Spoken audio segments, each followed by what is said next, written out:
Değerli tamaşaçılar, bir daha hamınızı xoş gördük. Bugün də mən Sadiq Sabəyli növbəti canlı yayından siz değerli millətimizlə birlikte olacağıq və sözsüz ki, bu vaxt ərzində çalışacağıq ki, Güney Azərbaycanla bağlı bir sıra məsələləri siz değerli millətimizlə paylaşaq və sözsüz ki, çalışacağıq vaxtımızın verdiği imkan daxilində həm də siz değerli milletimizden də eşidək, telefonlarımızı da alaq. Biz hər zaman bir mövzu, düşüncə və fikir ətrafında çalışırıq ki, milli azadlıq hərəkatımızla bağlı məsələlərimizi gündəmə gətirək. Haqlarımızı qorumaq üçün nə etməliyik düşüncəsi və fikri bizə o imkanı yaradır ki, biz siz değerli millətimizlə söhbətləşək və bu istiqamətdə danışaq. Bir fikir, düşüncə və bir məqam üzərində çalışırıq ki, Güney Azərbaycanla bağlı müxtəlif məsələləri sizlərlə danışaq. Haqlarımızı qorumaq üçün nə etməliyik düşüncəsi, fikri və sorusu hər zaman ona görə bizim verilişdə gündəmə gətirilir ki, bu istiqamətdə hansı haqlarımız haqqında danışmalıyıq, o haqqımızı, hüququmuzu hansı əsaslarla əsaslandıra bilərik və bununla bağlı nə kimi maneələr var, nə kimi çətinliklər var və bunların aşılması, bunlardan aşmaq, bunları keçmək, bu maneələri aradan qaldırmaq üçün nə etmək lazımdır və eyni halda millət olaraq milli, siyasi, ictimai, iqtisadi hüququmuzla bağlı məsələlərimizi gündəmə gətirməyə çalışmaq. Təbii ki, əgər bu proseslər getməsə, istər-istəməz fars faşizmi çalışacaq ki, həmişə problemləri, çətinlikləri, etdikləri zülmləri, təbizləri örtbasdır eləsin və bu istiqamətdə fəaliyyət aparan, bu etirazları gündəmə gətirən, Azərbaycan türkünün insan haqlarını, milli haqlarını, siyasi haqlarını dilə gətirən, o istiqamətdə çalışan insanları da tutsunlar, saxta ittihamlarla ittiham eləsinlər və onlara müxtəlif işgəncələr və həbslər versinlər, sürgünlər eləsinlər. Bütün bunların hamısının qarşısı alına bilər və biz almalıyıq. Çünki bu rejim çalışır ki, həmişə təbliğatlarında bizim milli siyasi fəallarımızı elə bir şəkildə göstərsin ki, güya bunlar bir cinayət işləyibdir. Cinayət və hər hansı bir formada onların etdikləri, onların öz hüquq və haqlarını dilə gətirdikləri bir suç kimi gündəmə gətirilsin. Elə bu yaxınlarda İran İttilatına bağlı, Sipahi Pasdarana bağlı olan bir sayt var. Azəriha saytı deyilən bu sayt ki, səhərdən axşama Azərbaycan Milli Azadlıq Hərəkatına qarşı təxribati fəaliyyət aparır. Onun tanınmış milli fəallarına qarşı təxribati fəaliyyətlər aparır. Azərbaycan tarixini saxtalaşdırır. Azərbaycanın türk kimliyini millət olaraq milli kimliyimizi inkar edir, Azəri deyə xitab edir və bu kimi məsələləri yazılarında gündəmə gətirir və çalışır ki, belə bir ortam yaratsın ki, güya milli azadlıq hərəkatı ilə bağlı olan insanlar bir qrup insanlardılar ki, bunlar da xarici ölkələrə, xarici dövlətlərə bağlıdır və onların hər hansı bir bazası, hər hansı bir, deyək ki, milli və yaxud millətin hər hansı bir formada onlarla bağlı dəstəyi və yaxud eyni fikirdə olmaları məsələsi gündəmdə deyil. Bu mənada hər hansı bizim milli fəallarımız əgər tutulursa, həbs olunursa, nahaq yerə ittiham olunursa, görürsünüz ki, bu sayt, yəni Azəriha saytı, hələ üstəlik onlara verilən hökmləri də gündəmə gətirir ki, nədən belə az hökm veriblər? Nədən bu milli fəala bu qədər az hökm verirlər? Gərək onları daha ciddi cəzalandırsınlar. Və baxıb görəndə ki, yaxşı, bu milli fəal hansı işləri görübdür? Nə eləyib ki? Hansı cinayət fəaliyyətində deyək ki, bunu tutublar ki, buna belə bir hökm kəsirlər. Baxırıq, görürük ki, bizim milli fəallarımız əsasən öz millətinin haqları ilə bağlı məsələləri gündəmə gətirəndə bu rejim müxtəlif formada onları tutur, həbs edir və digər deyək ki, işgəncə, təzyiq və digər məsələləri uyğulayır onlara qarşı. Bu Azəriha saytı yazır ki, nədən tutulanlar deyir ki, sayt وابسته به وزارت اطلاعات و سپاه پاسداران در جدیدترین اقدام خود با انتشار مطلبی با تیتر 5 ماه و 5 روز حبس مجازات تجزیه طلبی در ایران ضمن تجزیه طلب خواندن و ایراد اتهام همکاری به بیگانگان برای 4 تن از فعالین مدنی ارومیه احکام غیرقانونی حبس برای ایشان را کم دانسته و بدین tertip خواستار ایراد اتهامات جدید بر علیه ایشان şudur. Utanmadan deyir ki, nədən 5 ay, 5 gün 4 nəfər milli faala siz cəza kəsirsiniz, onu məhkəməyə deyək ki, etiraz olaraq yazır. Bunların cəzaları çox olmalıdır və bunlar daha ciddi şəkildə cəzalanmalıdır. Bununla bu təcziyə tələblərin qarşısını ala bilməzsiniz. Əksinə, bunlara imkan yaradırsınız ki, daha çox faal olsunlar.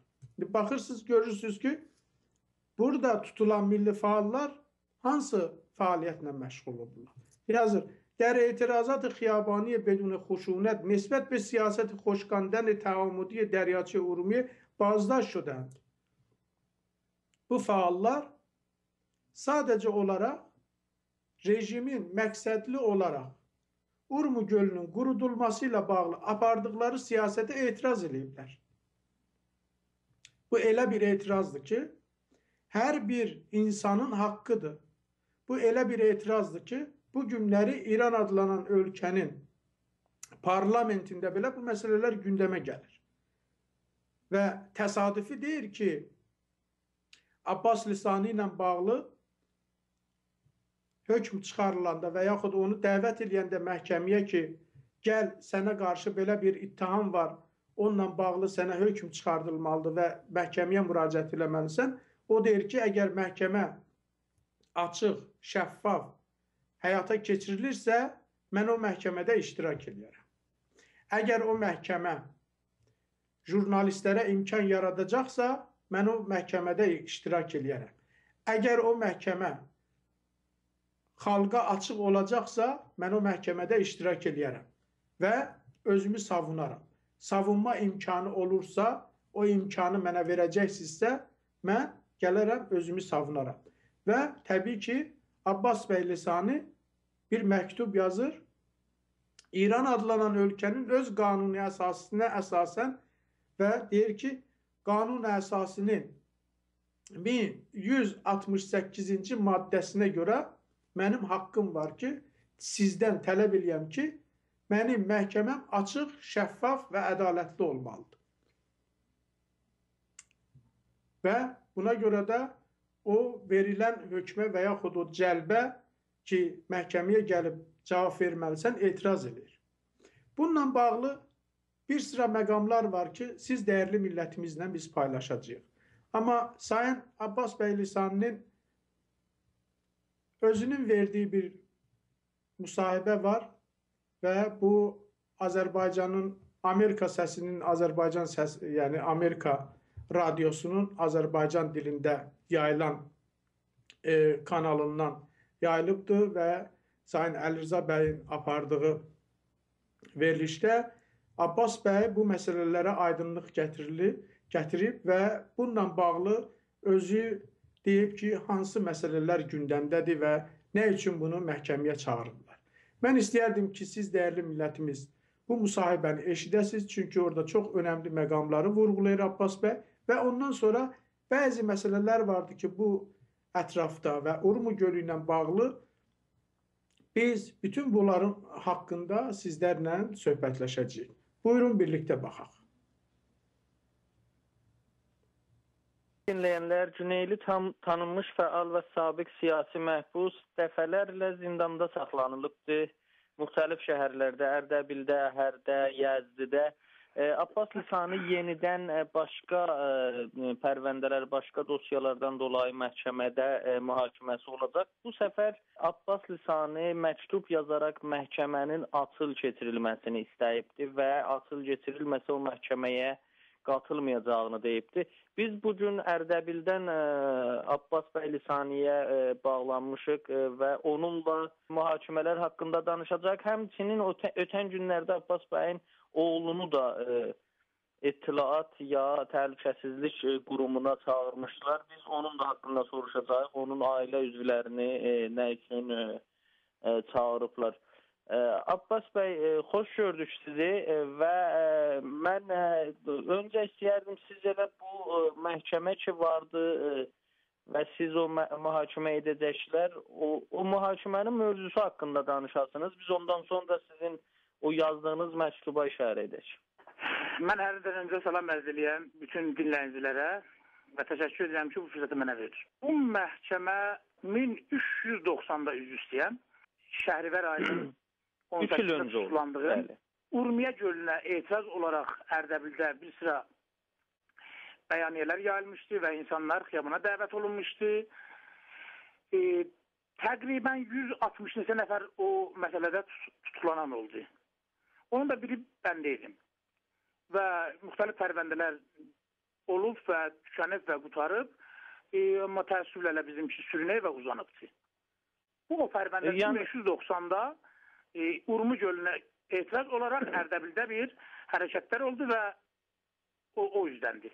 Bu Urmiya gölü ilə bağlı etirazlar məsələsidir. Bunların irəli sürdüyü ittiham bəllidirmi? Yəni belə bir Urmiya gölü ilə bağlı xüsusilə bunlar qanunsuz etiraz, qanunsuz toplaşma və milli təhlükəsizlik, milli əmniyyətə qarşı fəaliyyət kimi ittihamlar vururlar. Sizin ittihamlar bəllidir Abbas bəy? Təqribən pərvəndənin seyrində Urmu gölü kölgə altında qalıbdır. Yəni demək olar Urmu göldə mətrəf olmur və keçmişdə bir sıra görünən işlər ki, hətta onların dadgahı olunmuşuq, məhkəmə olunubdur və hökm verilibdir və zahirən onların deyimindən cəzalandırılmışıq da.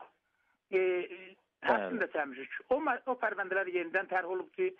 Bir sıra yazılar məsələsi gətiriblər qabağa, fəzai məcazdə, internetdə və həqiqi fəzada. Bu məsələlər mətrəh olunur. Yəni, əslində ələn Urmu gölü kölgə altında qalır və pərvəndəni ayrıca çevirib və ayrı bir nəticə və sonuclandırmağa sarı aparmaqdadırlar. Abbas bəy, sizin bu məktubunuza geçək. Siz bu məktubda işarə edibsiniz ki, açıq məhkəmə sizin haqqınızdır və orada bəzi maddələrə də işarə edibsiniz.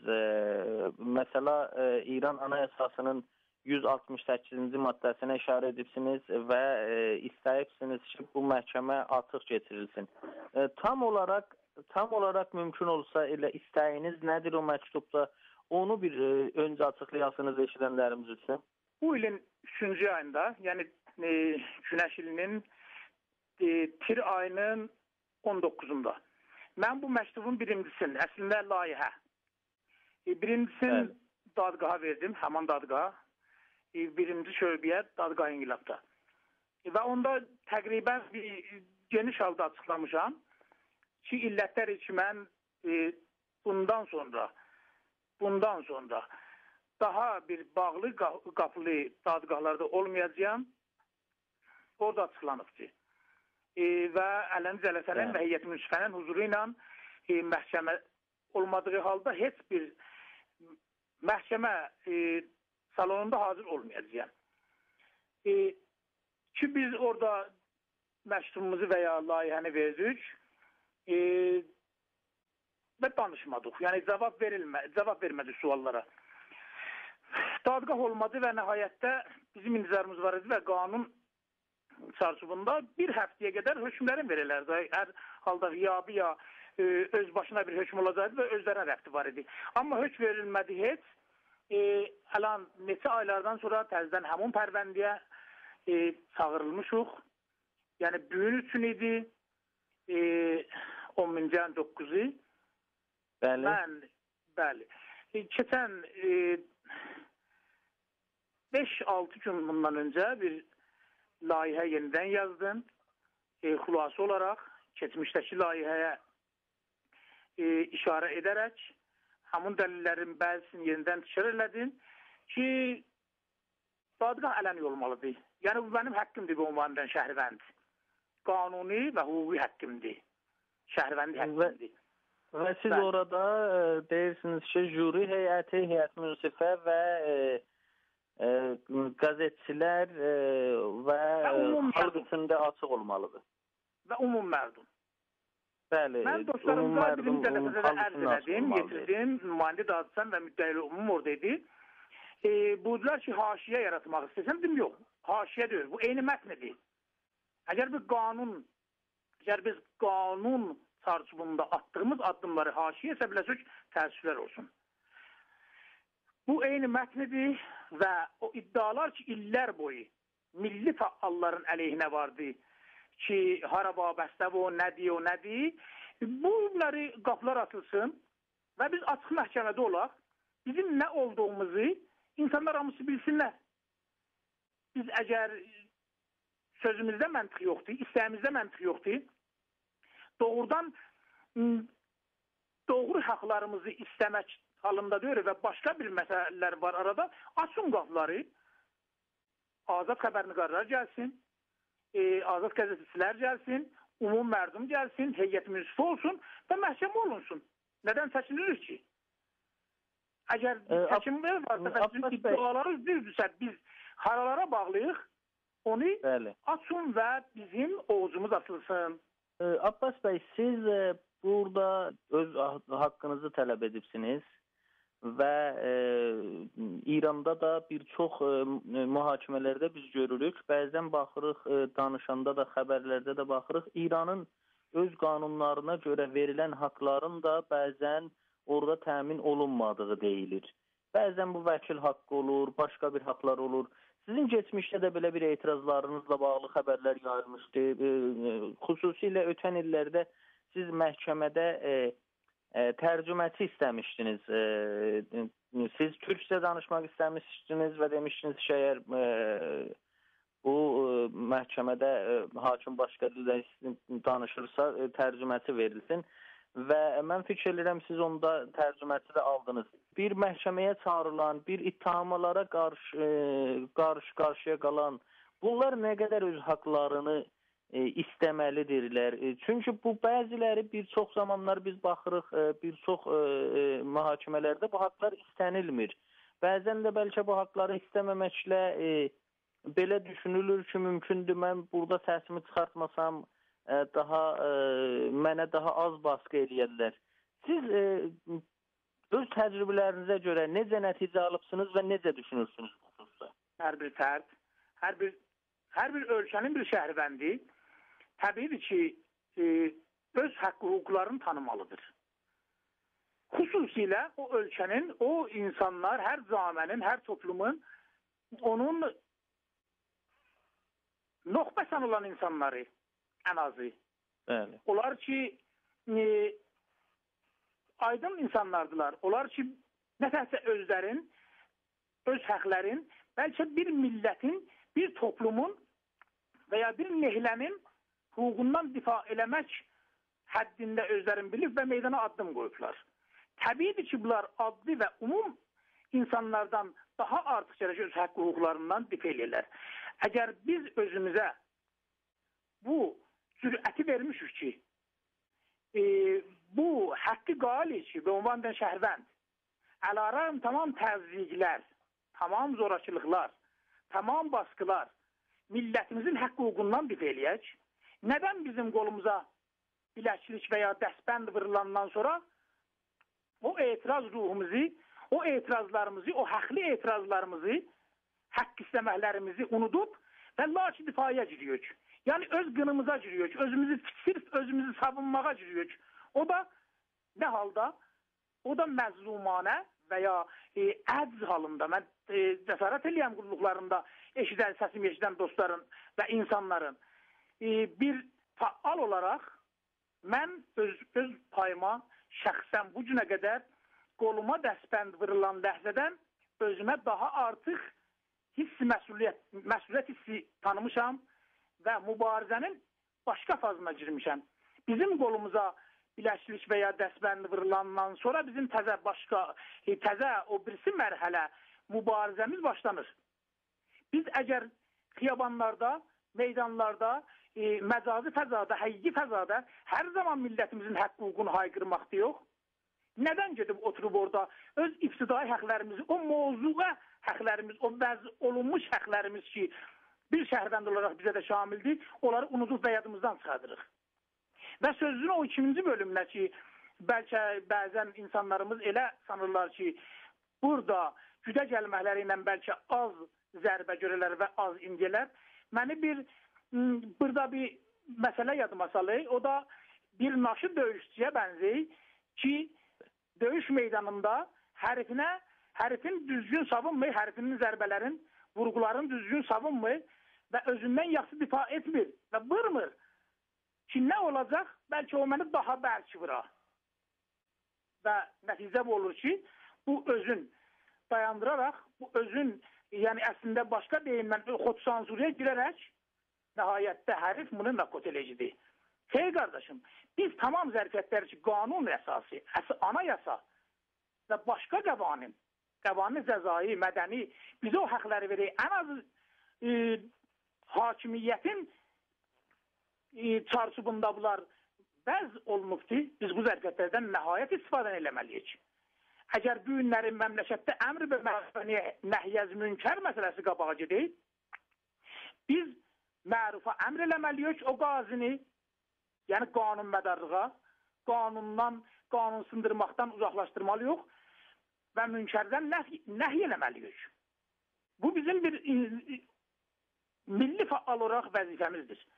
Mən mütməinəm, onlar ki, ehsas eləyirlər, sizin buyurduğunuzsa ki, ehsas eləyirlər ki, əgər biz yaxşı dayanma, güdə gəlsək, bəlkə zərbələr zəif olar və bəlkə təslimgirlərdə bir möcüzə ittifaqçı və bizi qurtaraq, mən fikir eləyəm və təcrübə bəndə deyib ki, bu yanlış bir düşüncədir və nəticəsi əksinə təbdil olur ki, insanlar nöqtəyə müqabil səni sınmış hiss eləyəndə daha əzir, ta dayı bir də başın qalxmasın.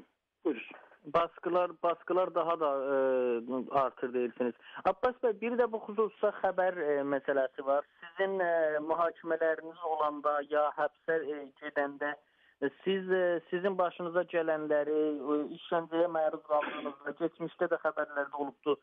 Başınıza gələnləri ümumiyyətlə o gündəmə gətiribsiniz və onlara həm etiraz etməklə birlikdə onların xəbərini də yayıbsınız.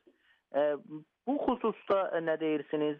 Məhbuslar zindanda, həbsxanada bir çox baskılara məruz qalırlar, işgəncəyə məruz qalırlar. Bu işgəncələrə etiraz olaraq bir çox uzun müddətli adlıq etirazlarına girirlər. Orada da həm öz sağlıqları, həm də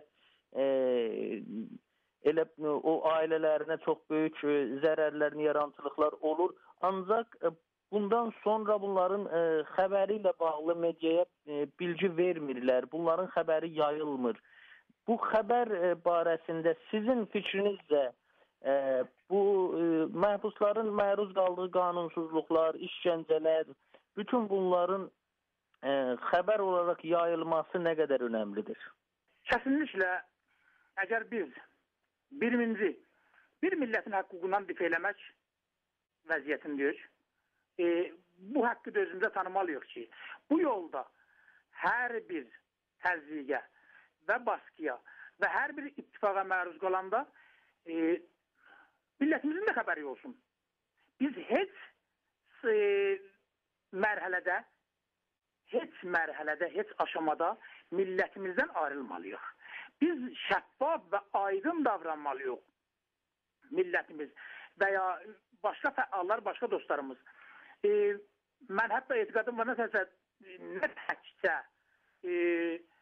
Qüvvə-i Qəzayinin ehzariyyələri və bəzi məsəl, hətta daha mühümü budur ki, hər cürə irtibat ki, əmniyyəti intizami qüvvələr tərəfindən bir şəxslə olunur, dünya büyünləri ittila rəsani ilə yaşayır. Dünya büyünləri farsların deyimi ilə dəhşədə cahanı və ya dünyasal bir kəndə çevrilibdir və ondan daha artıq biz necə ola bilər ki, bizi şişəncə eləyənlər və incidənlər və həqli sözlərimizi əyəqləyib soğuşanların tavsiyəsi ki, həmməşə budur, xəbəri deməyin, filan xəbərgüzarlara deyin bizim xəbərimizi vurmasınlar, sizin xəbərinizi vurmasınlar. Bu tavsiyələri bizi qəbul eləyib və özümüzü yenə farsların deyimdəki xodzəni və intiharı və özümüzü vurmaq mərhələsində aparmaqdan başqa bir zat deyil. Onun gölü istəyir səni boğa, xəfəliyə, hər cür haqqı, hüququ zayi eləyə, sənin səsin heç yerə çıxmıyor. Bu günləri hansı əsrdə biz yaşayırıq? Əgər o iki istəyir xəbər yayılmaya, o iki istəyir bir tutulan, bir dustağın, bir zindanını xəbər yayılmaya, zülm eləməsin. Zülmü tətil eləsin, ədalətli davransın və mütməindən xəbərlərdəki onun narahat eləyən və nigaran eləyəndə o xəbərlərdə getməyəcək. Biz hər ittifaqı düşək, ehzar oluyor, iqtidariyə gəlir və ya bir hər rabitəmiz hakimiyyətin hər halda onlar biləxərə məmurdurlar və bəzən özləri məmuru məzur deyilər. Bu biz hələ qəbul ediyoruz ki, məmurun məzur biləxərə bir seri insani bəhslər girir sual altına və insanların o vicdan bəhslər girir sual altına, onlar özləri məmuru məzur verirlər. Bu məmuru məzur qardaşlarımızın təzyiqlərin gərək hamı bilə və biz məsuniyyət qazanacağıq. Hətta əgər məsuniyyətdə qazanmasaq, bizim başımıza gələndən dünyanın xəbəri olsun. Abbas bəy, son olaraq oğlunuzu çağırıbdı. Bunu hansı qurum çağırıbdı? İttilaat qurumu çağırıbdı, təhlükəsizlik qurumu və niyə çağırıb? Mən özüm evdə yoxudum, amma xəbərim oldu ki, evə zəng vurublar və Rüqəyyə xanım Mehdinin və Oqtayın anası cavab veribdi və istəyiblər ki, gəlsin idarə ittilata. Oqtay dərs imtihanlarından qədəndən sonra gəlsin idarə ittilata. Star xəbəriyə. Və evdə Rüqəyyə xanım belə deyib ki, əgər biz cürməyin bir təkib olub, əlbəttə xəbər alıb əvvəl ki, nə mənə, nə ittifaqdır, nə iş görübdür, hansı qeyri-qanuni iş görübdür, cavab verilməyibdir, düzgün. Və sonra deyib ki, əgər bir qeyri-qanuni bir iş görübsə, hökmü qəzayı ilə gəlin, cəlb edin, aparın. Bu da başqa tutulanların bir tayı. Mən bunu da ərz eləyim. Balalarımız və qardaşlarımızdılar. Amma bunu ərz eləyim. Heç kimsə özünə icazə verməsin ki, qeyri-qanuni istəklərə boyun qoysun. Ehzar telefonu qeyri-qanunudur, xüsusən idarə ittilat tərəfindən. Buna təmkin eləyib və boyun qoyan fəallarımız məncə özlərin zəif mövzuda qərar verirlər və bu zəif mövzuda qərar veriləndə, zəif mövzuda olanda mütməindən nöqtəyi müqabil o ki, su istifadə eləməli deyəcək. Əgər sən onun qeyri-qanuni istəyinə təmkin eləyibsən və boyun əyibsənsə, mütməindən bəzi boyun əyməklərə də hazırlığın var və onlar onu hamıdan yaxşı bilib və tanırlar. Çox təşəkkür edirəm Abbas bəy. Çox sağ olun müsabiqəyə qatıldığınız üçün. Sağ olun, mən son söz olaraq bunu ərz eləyim. Kollən bu bəhslər ki, getdi. Mən çox təşəkkür eləyəm şərait yaratdığınıza görə, səsimizi yaydığınıza görə. Mən bunu fəqət ərz eləyim. Mənim rica edirəm, yəni dostlardan, fəallarımızdan bir düşünək, hərəkət, milli hərəkətimiz bizim həqli bir hərəkətdir. Həqli istəkləri var, haqq qaynaqlı istəkləri var. Bundan heç çəkinməməliyik. Əgər haqq tanıyıb özümüzə və meydana girmişik və hər bir zadımızdan keçməyə hazır olmuşuq, altın çizirəm, hər bir zadımızdan keçməyə hazır olmuşuqsa, addımlarımız da ona uyğun və möhkəm ataq. Həzinədən çəkinməyək. mübarizənin həzinəsi var. Mən məcburam burada deyəm. O diskursi ki, təəssüflə bu neçə illərdə çalışıldığı hərəkətə hakim ola, təəssüflə bəzi layihələrdə təsirin qoyubdur. Bundan olmaz. Bu cür davranışla, bu mübarizə ilə ki, bəzi dostlarımız tutdu, bununla milli həqləri ala bilmərik. Nə təhsə bəlkə özümüz də bəzi şəraitlərdə olanda öz şəxsi həqlərimizdən də eləyə bilmərik. Ruh mübarizə dirçəlməlidir milli hərəkətdə. Ruh mübarizə dirçəlməlidir. Eyni əql və əqlaniyyətdir millətin həqqi hüququndan difə eləmək. Eyni əql və əqlaniyyətdir millət və həqiqətə, ədalətə xatir ölmək. Hətta biz nədən çəkinirik ki? Nə ittifaq düşüb ki? Bu əndazə incəlik bəzi layihələrdə ki, ələn hərəkətdə təbdil ol təəssüflə qoftumani hərəkətə və hegemoniya qoftumaniyə bu xətərnaş bir vəziyyətdir. Milli ruh oyanmaq üçün milli mübarizlər istəyir, ruhlu mübarizlər istəyir, milləti oyada və milləti dirçəldə və milləti hər çətinlikləri öz azadlığına xatir dözməyə ayaq üstə qaldıra. Bundan başqa olmaz. Milli faaldır ki, millət dirçəldəcək. Tikrar eləyəm, keçmiş danışıqlarımda demişəm və tikrar eləyəm. Yoldaşlar, qərq olmayaq fəzai məcazı. Fəzai məcazı çox alidir. Çağımızın teknolojisidir, çağımızın bir həyatı məsələsidir. Amma karvicəsi var. Onun özünə özgü bir işləri var.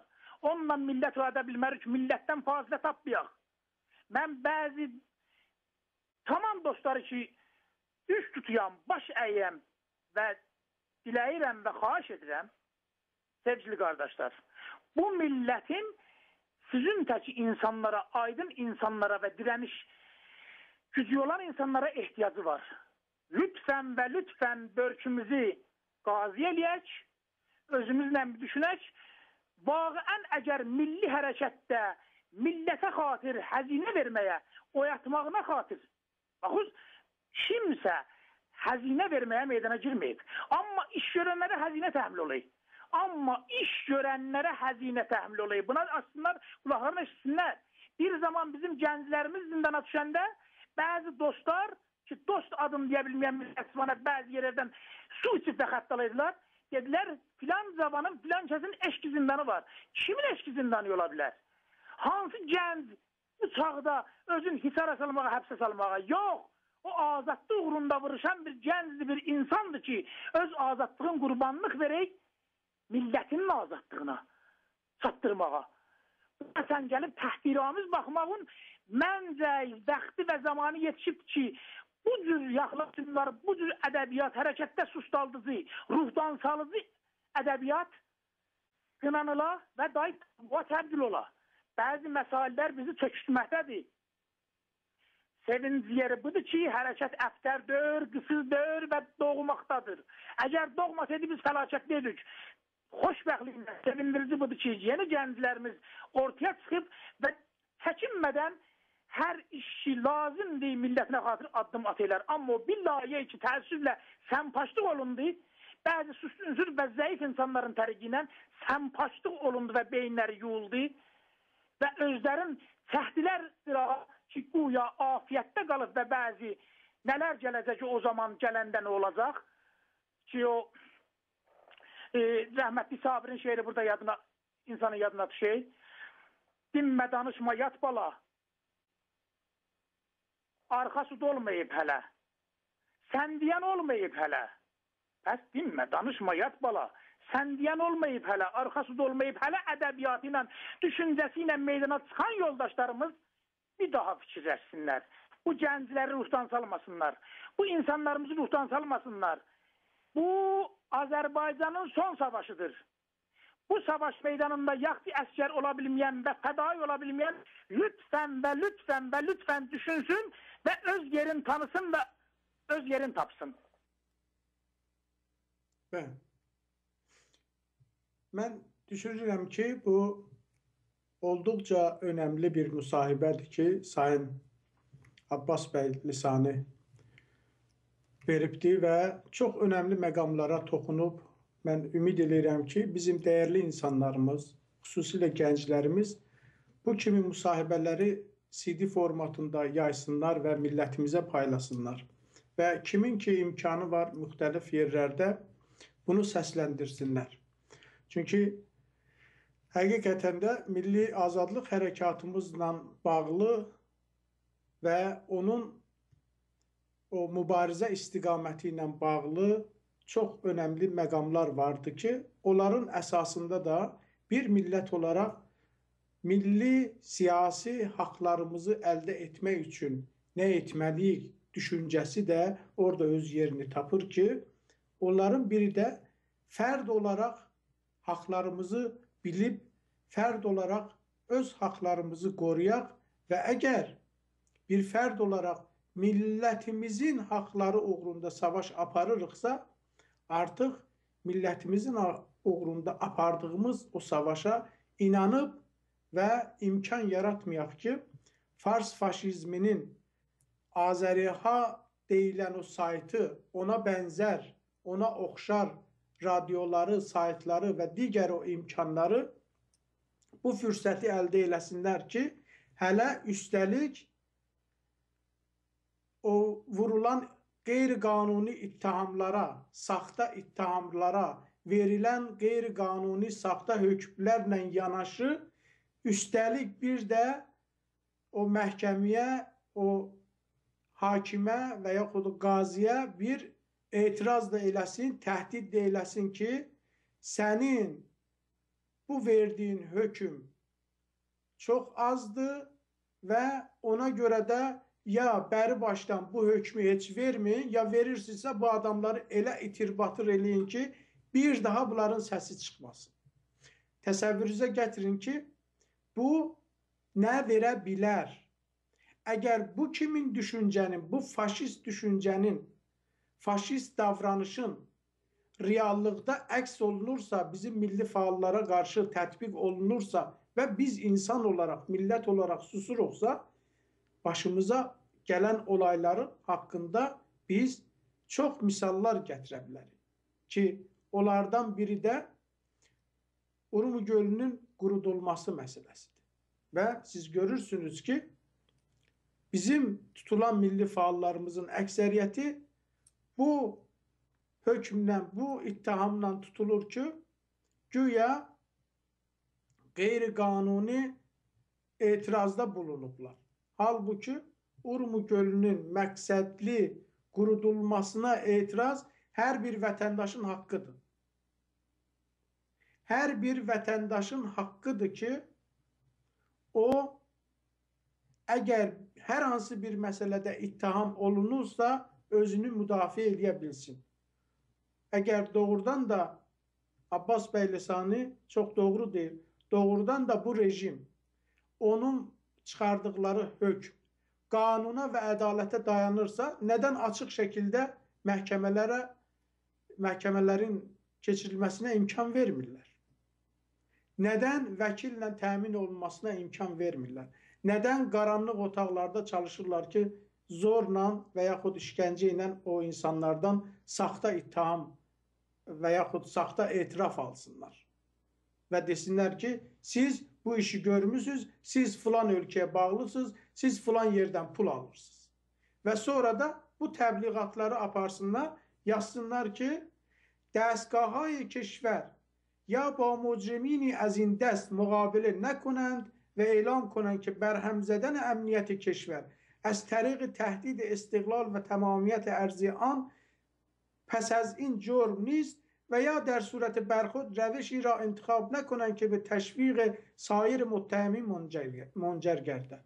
Görün bunlar nə qədər faşist düşüncəli, faşist əxlaqa sahib, davranışa sahib insanlardılar ki, əgər insan adlandırmaq olursa, bir millətin varını yoxunu əlindən alırlar, bir millətin gölünü qurudurlar, bir millətə olan bu qədər baskıdan söz açmırlar və əgər bir millətin balaları etiraz eləyirsə, ona deyir ki, bu ölkəni təhdid eləyir.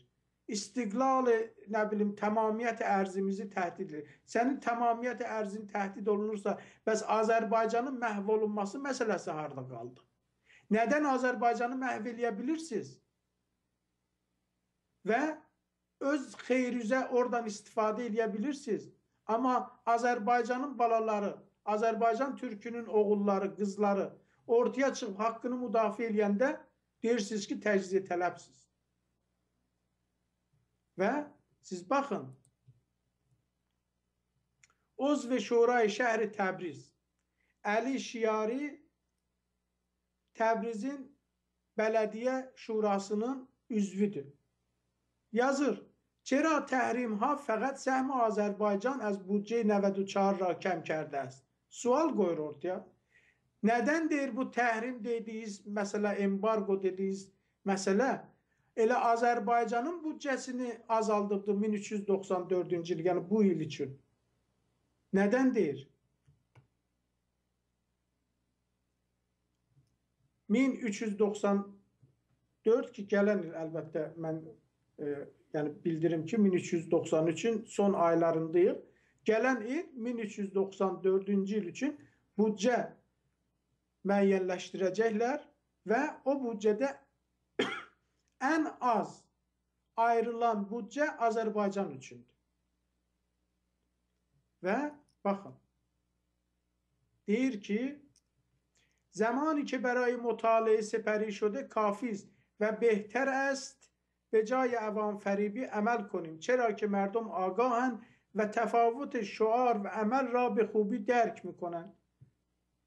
Əli Şiari bunu Urmu Gölü ilə bağlı, Urmu Gölünün yenidən bərpa olunması ilə bağlı ortaya qoyur ki, yetər bu qədər söz verdiniz, şuar dediniz, vəd verdiniz. Yetər ay nə bilim tərh mutalaatı ortaya qoydunuz. Yetər bu işlər. Bu göl dolmalıdır. O səddlər qırılmalıdır. Urmu Gölü'nün hakkı olan o neçə milyard kub metr su gölə axıdılmalıdır. Amma baxın görün ki, nə işlər çevirirlər bunlar. İşi elə bir vəziyyətə gətiriblər ki, bu haqqı tələb eləyən bizim milli fəallara hökm kəsib, zindan verirlər.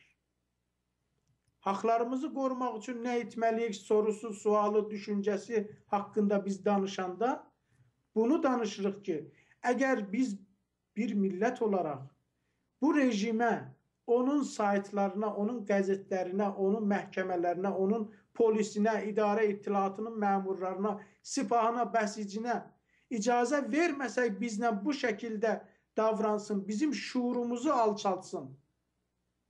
Bu mənada ki, siz heç nə qanmırsınız, sizin elə səlahiyyətinizi biz bilirik. Biz bilərək sizin məmləkətlə nə eləyək? Və baxırsan, görürsən ki, bizim məmləkəti darmadağın eləyirlər.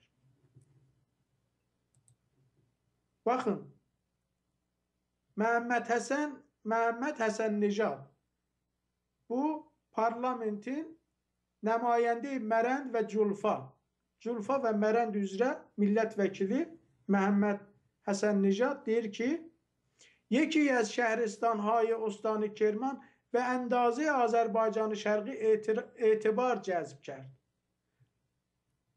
Bir dənə Kirmanın bir şəhəri Şərqi Azərbaycan ostanının etibarı qədər etibar cəlb edib, alıbdı, pul alıbdı. Büdcədən pul alıbdı. Bir şəhəri, bir ostan, 5 milyon əhalisi var Təbrizin. Bütün o ətraf kətləri, şəhərləri və özünü də götürəndə 5 milyona yaxın əhalisi var. Amma Kirmanın bir şəhərini bir Şərqi Azərbaycan ostanı qədər büdcə alır. Təbii ki, Urmu Gölünün qurudulması ilə bağlı susduqda bu hadisələr baş verir. Ona görə də o saytı Azəri, ona görə də o ittilat məmuru, ona görə də o sipahın burada marağı var. O pullar ki, o millətin əlindən toplanır, bunların ciblərinə gedir və təbii ki, bunlar da o mənafeyinə vaz keçmək istəmirlər o mənafeylərindən. Və çalışırlar ki, milli fəallarımıza bu şəkildə qara yaxsınlar. Ona görə də Sayın Abbas bəy Lisaninin də vurğuladığı kimi milli mübarizədə o milli ruhumuzu gücləndirməliyik, artırmalıyıq.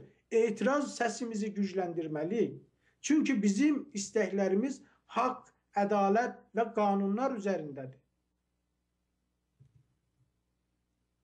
Elamiyyə Cəhani Hüquq Bəşər İnsan Haqları üzrə bəyannamənin 9-cu, 10-cu maddəsinə baxın.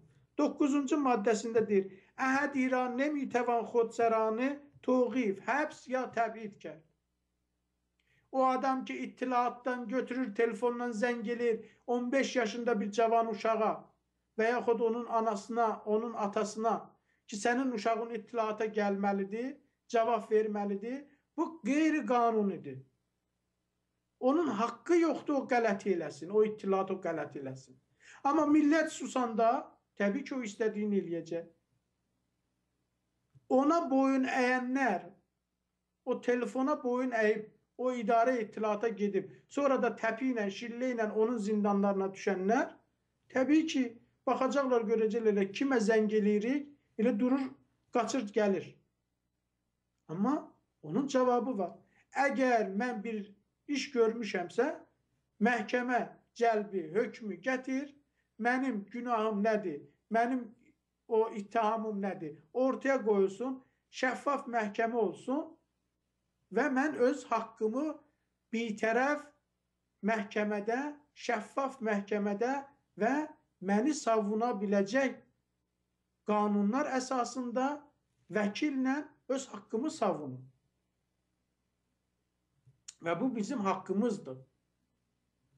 10-cu maddəsində deyir, Elamiyyə Cəhani Hüquq Bəşərin İnsan Haqları Bəyannaməsinin 10-cu maddəsində hər kəs ba musavatı kamil haq darad ki, dəvayəş və vəsilə-i dadgah-ı müstəqil, bitərəf, munsifane və ələnən risidegi şəvəd və çinin dadgah-ı dərbare-i hüquq və elzamatı o və ya hər ittiham cəzayı ki, bu varid şudu başad, təsmin begirər. Yəni, ancaq belə bir şəkildə təşkil olunmuş məhkəmə o insana hökm çıxara bilər ki, o insan ittihamı nədir bilsin, qanuni şəkildə o ittihamı ona çatdırılsın, onun bütün hüquqları qorunsun, onun məhkəməsi şəffaf olsun, onun özünü müdafiə eləmə imkanlarının hamısı müəyyən olsun və orada əgər müəyyənləşir ki, bu insanın fəaliyyəti qanun əleyhinədirsə, qanuna qarşıdırsa, o zaman ona bir hökm çıxarsın və o çıxarılan hökm qanuni sayıla bilər. Bugünə kimin Azərbaycan milli fəalları ilə bağlı çıxarılan, istənilən hökm qanunsuz hökmlərdir, etibarsızdır, Azərbaycan türkünün balalarının haqlarının pozulması anlamındadır və buna görə də biz deyirik ki, haqlarımızı qorumaq üçün nə etməliyik? Haqqımızı və hüququmuzu bilməliyik və imkan yaratmamalıyıq ki, Azəriha saytı kimin propaganda aparan, yalancı şeylər yayan, yalancı ittihamlar yayan, yalancı təxribatlar yayan bir sayt o imkanı tapsın ki, bizim milli fəallarımızın daha çox həbs olunması üçün hələ üstəlik o məhkəmələrə, qazilərə də bir təhdiddə bulunsun ki, bunları daha çox əzin, incidin və onları daha çox zindan verir.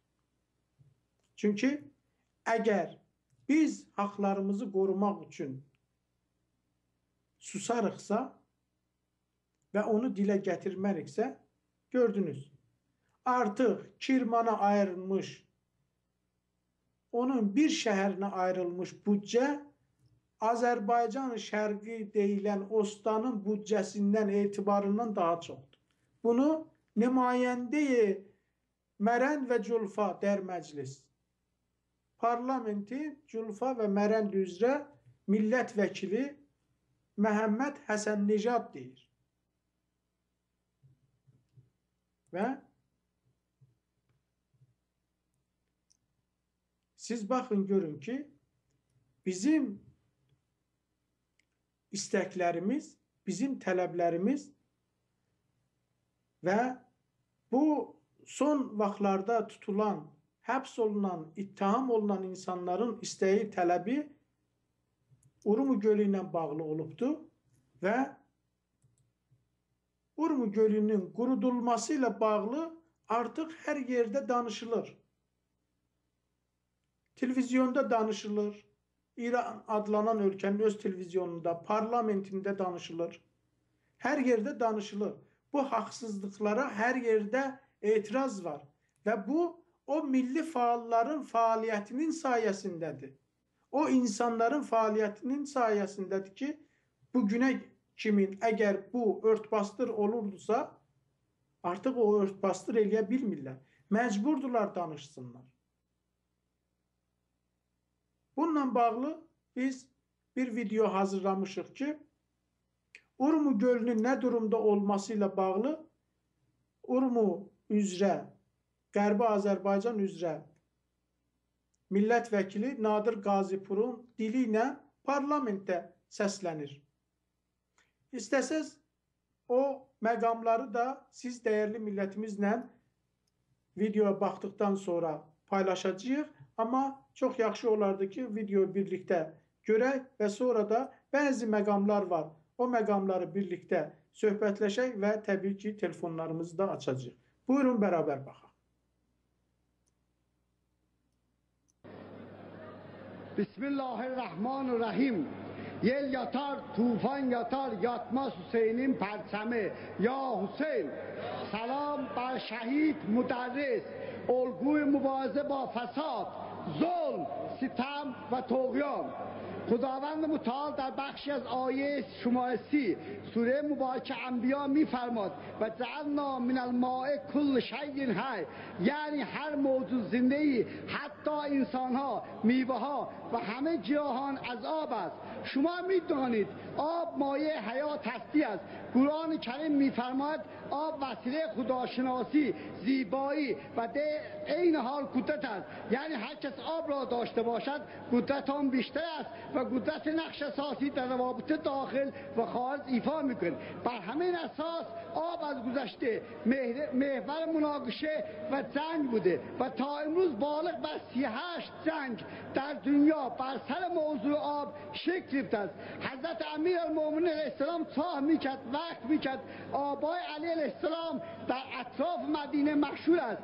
جنگ آینده جنگ قومی و مذهبی نیست، جنگ سلطه یا جنگ نفت نیست. شاید برهان انرژی مسئله امروز جهان باشد، اما حتما جنگ آینده جنگ آب است. بحث اهمیت وزیر نیرو کمتر از وزیر نفت نیست. در کشور مثل جمهوری اسلامی ایران که آب هوای خشک معتدل نیمه خشک دارد، آب منبع استراتژیک و حیاتی محسوب میشد و اگر در آبهای ورودی و خروجی کشور و مدیریت منابع آب در داخل کشور تدبیری صورت نگیرد، با توسط به گزارش سازهای جهانی درباره احتمال وقوع خشکسالی چند دهه در ایران، سلطه آنها مانند نفت تبدیل به اهرم جهت اعمال فشار بیشتر به کشورمان خواهد شد و قدرت چانه زنی و تحرک ما در مسائل منطقی و جهانی کاهش خواهد یافت، زیرا نقش مهم و مؤثری در مسائل سیاسی کشورهای دیپلماسی ایفا می‌کند. ما همکنون در زمینه رودخانه‌های حیاتی کشور با کشورهای همسایه بحث‌های جدی داریم. آقای جهانگیری، به عنوان مثال سدسازی به رویه در کشور همسایه مانند ایجاد سد سلمان در افغانستان، موضوع قطع آبریز در پشت سد دوستی که حدود 70% آب شهر مقدس مشهد را تامین می‌کند شد. نمایندگان مشهد و همچنین جلوی رودخانه هیرمند سیستان بلوچستان را گرفتند. چند سال هیچ آبی از هیرمند به کشور وارد نشد. دریاچه قشنگ هامون سیستان خشک شده 15 سال است. با توسط به خشکسالی‌ها در منطقه مدیریت نامطلوب کنونی آنها ممکن است علاوه بر برهان کمی آب و زیست محیطی در داخل کشور، روابط سیاسی کشورها با کشورهای همسایه را تحت تاثیر قرار دهد. جناب آقای تیتیان، شما با عنوان قائم مقام وزارت نیرو چه تامیناتی برای مدیریت آنها اندیشیدید؟ آقای مهندس، حضرت عالی برنامه از استفاده کردن از ظرفیت‌های وزارتخانه‌های خارجه جهت تامین خواسته دارید؟ آقای مهندس، شما با تجربه 20 سال در پست‌های مختلف وزارت نیرو و قائم مقام این وزارتخانه مهم چه اقدامات اساسی و زیربنایی برای نجات و احیای تالاب‌ها و دریاچه‌ها به خصوص دریاچه ارومیه پیشنهاد یا انجام داده اید؟ بذات بعضی گوش کند. آقای مهندس، آقای میدونید 70% دریاچه ارومیه خشک شده است و هر ثانیه 10 متر مکعب سهم دریاچه از رودخانه زیدرود به حوزه شما می رود. میدانید 48% آب دریاچه ارومیه توسط رودخانه زیدرود تامین می شود و کانالی برای انتقال 17 متر مکعب از زیر رود به حوزه خودتان احداث نمودید، یعنی 27 متر مکعب در ثانیه، یعنی یک دریا آب. آیا با آمدن حضرت عالی این 30% باقی مانده دریاچه ارومیه چه خشک خواهد شد؟ واویلا با طوفان‌های 90 چه کار خواهید کرد؟ چرا بعد از انقلاب اقدام موثری برای احیا و نجات دریاچه‌ها و تالاب‌ها نکردید؟ برنامه شما چیست؟ مانند تالاب گاوخونی، شادگان، شورگل، میگان، هویزه، مانند دریاچه‌های ماهالو، زریبار، شط تمین، نمک بختگان، حوض سلطان گم. آقای روحانی نعمت، آقای معاون رئیس جمهور مجلس، آقای جهانگیری مجلس دادگاه سیاسی است که از آقای روحانی به ما مانده است. مخالفین کیف خواست مطالبه مردم را ارائه می‌کند. آقای مهندس، برنامه عملیاتی شما برای مهار رودخانه‌های مرزی چیست؟ برای روستاها و شهرهایی که با خشکسالی مواجه شدند مانند شهرهای خراسان شمالی و روستاهای خراسان شمالی، برای آبشو و کشاورزی چیست؟ برای مدیریت منابع آبهای زیرزمینی امروز ایران دچار بحرانات شدید شده چیست؟ در برنامه خود که فرمودیم تمامی طرح‌ها مجددا مطالعه سپاس اجرا میشد. این یعنی تعطیلی تمام پروژه. آیا با تصمیم سیاسی ادامه خواهد شد یا با نظر کارشناسی خبرگان عزیز ادامه کار خواهد شد؟ انشالله با نظر کارشناسان. برنامه مدون حضرت عالی در رابطه با خصوص سازی نیروگاه‌ها و شرکت‌های توزیع برگمنده چیست؟ آقای مهندس، آیا قصد دارید مابرگی نیروگاه‌ها را مانند گذشته به تارات خواهید گذاشت؟ آیا زمان آن است در هر محل مصرفی برق نیروگاه متناسب احداث شد تا اینقدر هزینه احداث پست حدود انتقال فشارگیری نداشته باشیم؟ میدانید هزینه هر پست تدویری و هر کیلومتر فشارگیری چقدر؟ برنامه شما برای تولید برق آبی از رودخانه‌ها در جریان و پشت سدها چیست؟ آیا عابدفتاح بذار گوش کنه. برای تولید از منابع پاک و باد که متاسفانه کارخانه تولید ماشینالات برق‌بادی تعطیل شده چیست؟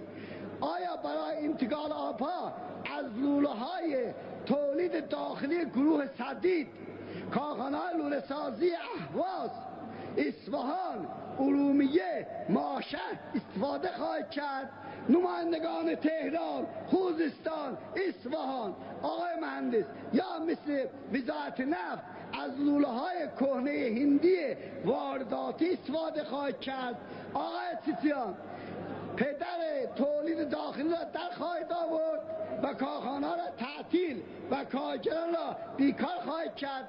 همکاران عزیز، ملت شریف ایران اسلامی، به خصوص مردم قهرمان ولایت مدار شجاع آذربایجان اسلامی، هرگیر با شخص آقای محمد رضا اگر نمایندگان بذارن یار شهید باکری، مرتضی آخسیان، تجلای ها، بعضیگرها و بنی هاشم مشکل شخصی ندارم. ایشان از جنس مردم است ولی وظیفه نمایندگی ایجاد میکند مطالبات خود را بگویم. At belinde gezen İslam ordusunun yoktu korkusu. Ben elim Azeri, özüm Azer oğladı, Azer oğladının yoktu korkusu. Yaşasın آذربایجان ایران اسلامی آقای مهندس در برنامه حضرت عالی برای حمایت از قشرهای آسیب پذیر جامعه افراد تحت پوشش کمیته امداد و بهزیستی و بیماران خاص و افراد ضعیف جامعه چیزی ندیدیم. آقای مهندس آقای بذار گوش کنید سلام از دفتر رئیس جمهور آقای شما صحبت میکنم صحبت میکنم ساکت وقت من نگهدار. چشم یه لحظه اجازه بفرمایید دوستان در صندلی‌های خودتون مستقر باشید. بفرمایید آقایون بفرمایید در صندلی‌های خودتون. آقایونو که انتها هستن بفرمایید آقایون. آقای قاضی پور بفرمایید. آقای مهندس ایشالله که آب در رودخانه زاینده رود اصفهان جاری خواهد. آیا زمان آن رسته باربری ابرها و انتقال آب از شمال و جنوب انجام یابد؟ آیا اهالی شهر اصفهان صدها سال زکات‌ده بودند در پی خشکسالی ها و عدم مدیریت متاسفانه زکاتگیر شدند؟ آیا سزاوار است گروه مردان سپاه جنگ خانواده شهدا و ایستگاه بشکن نمایندگان اصفهان؟ آقای دکتر قاضی نماینده شیراز طرحی برای استفاده از آبهای شمال و جنوب دارد. لطفاً دستور بفرمایید طرحشان کارشناسی درگیر بشه ایشالله اجرا گردد. آقای تیتیان در رابطه با مدیریت داخلی وزارتخانه چطور عمل خواهید کرد؟ آیا حضرت عالی از نیروهای کارآمد غیر سازمانی تحمیل شده است؟ آقای قاضی پور میشه از شما خواهش کنیم که یکم کوتاه‌تر صحبت کنید چون می‌خوایم امروز به کار و به نتیجه برسونیم. من نه می‌خواستم از شما خواهش کنم کوتاه‌تر صحبت. یه دقیقه. آیا حضرت عالی از نیروهای غیر کارآمد غیر سازمان تحمیل شده است یا از کارکنان رسمی سازمان که سال‌ها زحمت کشیدن و حق پیشرفت و توسعه دارند؟ آقای تیتیان به عنوان نماینده مردم شریف اورمیه مردم از دوستان آذربایجان میگم با حضور شما در وزارت نیرو فاتحه دریاچه اورمیه خوانده خواهد شد و خشک خواهد کرد مردم آذربایجان اسلامی. من اینجا اعلام میکنم در ذهن باشید آقای روحانی در اورمیه گل داد نخواهیم گذاشت. دریاچه اورمیه خشک شد. در اولین جلسه هیئت دولت موضوع دریاچه مطرح خواهم کرد. من در خانه ملت که مجلس در راس امور است به ملت مسلمان شهرتان پشت این تریبون میگویم با آقای رئیس جمهور و وزیر پیشنهادی نیرو برای احیای نجات دریاچه ما اتمام مصدق کردم. تشریف از کردن نمایندگان اورمیه آقای دکتر جهانگیرزاده و آقای عابد فتا ساگید به ذمه آقای روحانی و آقای تیتیان افتاد. به عشق حضرت ابوالفضل یا ابوالفضل. نفر بعدی. بله. Bu videoda təbii ki bir çox şeylərdən danışıldı, amma orada mən istəyirəm qısa deyim ki, su və suyun gələcəkdə o bölgədə nə qədər önəminin olması ilə bağlı o Nadir Qazipur vurğu yapırdı və Urmu gölünün qurudulması ilə bağlı aparılan siyasətlə bağlı danışırdı, verilən vədlərlə bağlı danışırdı və bu kimi məqamları gündəmə gətirirdi. İndi orada siz eşitdiniz ki İsfahan, Şiraz və o Zayenderud deyilən o İsfahandan keçən o çay haqqında da danışdı ki siz də yəqin ki məlumatınız var. Bir neçə ay bundan öncə orada toplaşdılar o yay aylarında o çay quruyanda hamı çox rahat şəkildə çıxdı. Plakat da qaldırdı, belə tablolar da qaldırdı ki bizim Zayenderudumuzu doldurun. Minlərlə, on minlərlə insan çıxdı, bir nəfəri belə tutmadılar. Bir nəfəri belə həbs eləmədilər. Amma bizim milli fəallar gəlib Urmu gölünün qurudulması ilə bağlı ki artıq da heç bir şey qalmayıb. Orada deyir 70% qurudulub. Artıq bu rəqəm 90%-dan çoxdur. Ki deyirlər ki Urmu gölündə artıq bir şey qalmayıb. Urmu gölünü bu şəkildə qurudurlar. Urmu gölünü quruda Azərbaycanın, yəni Qərbi Azərbaycan üçün ayrı-ayrı planlar cızırlar. Onun təsərrüfatı, yəni keşavərzisi, onun dampervərisi, yəni maldarlığı, heyvandarlığı ilə bağlı planlar yapırlar. Necə bunları dəyişək? Necə ayrı bir formaya salaq? Baxın, deyir ki, لزوم تغییر معیشت ساحل نشینان دریاچه ارومیه از کشاورزی و دامداری به اکوتوریسم Urmu gölü ətrafında yaşayan insanları deyir, o əkinçilikdən, heyvandarlıqdan çıxardıb, onlara ekoturizm güya ki şəraiti yaradıb və onlara turizm imkanlarını yaradaq ki, onlar bu işlərlə yox, turizm imkanları ilə deyək ki, dolansınlar və yaxud oradan gəlir əldə eləsinlər. Bu tərəfdən baxırsınız, görürsünüz ki, Urmu gölünün o məsahəti, o ərazisi o qədər böyükdür ki, orada yığılacaq duzlar, o duzların küləklə o bölgəyə yayılması, hansı turizmə imkan yaradar, hansı turist gedər orada o duzluğun, o çöllüyün içində deyək ki, məsələn, bir əyləncə olsun onun üçün və yaxud gəzsin, dolansın. Belə bir şey mümkündürmü? Amma Azərbaycanın gölünü qurudurlar. Azərbaycanın bu tərəfdən də, Qərbi Azərbaycanın xüsusilə bu tərəfdən də o münbüt torpaq, münbüt o ərazisini artıq bir dəfəlik silirlər. Bu kimi oyunbazlıqlarla. Bunu kim deyir? Müdiri Kull Hifazət-i Mühit Zist Azərbaycan Qərbi. Qərbi Azərbaycan üzrə mühit zist ya ətraf mühiti qoruyan şəxs, o müdür deyir ki,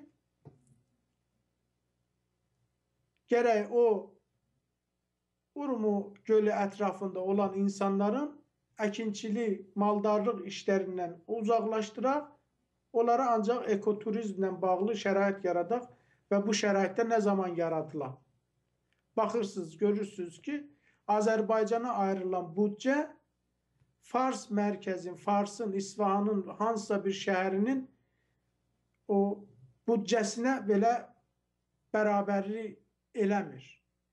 Bir neçə qat Azərbaycanın, Qərbi Azərbaycan üzrə verilən büdcə bir şəhərin, o Fars şəhərinə verilən büdcə bir neçə qat Azərbaycana verilən büdcədən daha çoxdur. Və təbii ki, Qərbi Azərbaycanın əkin, keşavərzi və damdari ərazisi İran adlanan ölkə üzrə 6%-dan çoxdur. Və deyir ki, Azərbaycan Qərbi yeki az mənatiq müstəid keşavərzi در کشور است و با وجود اینکه این استان تنها 2.6% مساحت ایران را در بر میگیرد، اما اراضی آن بیش از 6% کل اراضی مزروع کشور را şamil می şəvəd. İran adlanan ölkənin o ərazisi ilə münbüt, əkin, biçin ərazisi ilə müqayisə eləyəndə deyir ki, bu ostan, Qərbi Azərbaycan ostanı 2.6% təşkil edir onun ərazisi.